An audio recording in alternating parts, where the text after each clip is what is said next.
নতুন কোনো কাজ শুরু করলেই মনের মধ্যে একটা ভয় চেপে বসে, কিন্তু কাজটা শুরু করবার পরে মনে হয় হ্যাঁ হয়ে যাবে, আর শেষ হয়ে গেলে তখন মনে হয় ও বাবা এত সহজ কাজ।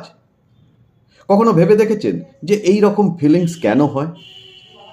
কারণ যখনই নতুন কিছু কাজ শুরু করতে হয় তখন একটা অজানার ভয় মনের মধ্যে চেপে বসে। কাজটা কীরকম, কতদিন লাগবে, আমি পারবো তো, কি কি সমস্যা আসবে, এইসব অজানার ভয় আমাদেরকে শুরু করতে বাধা দেয়।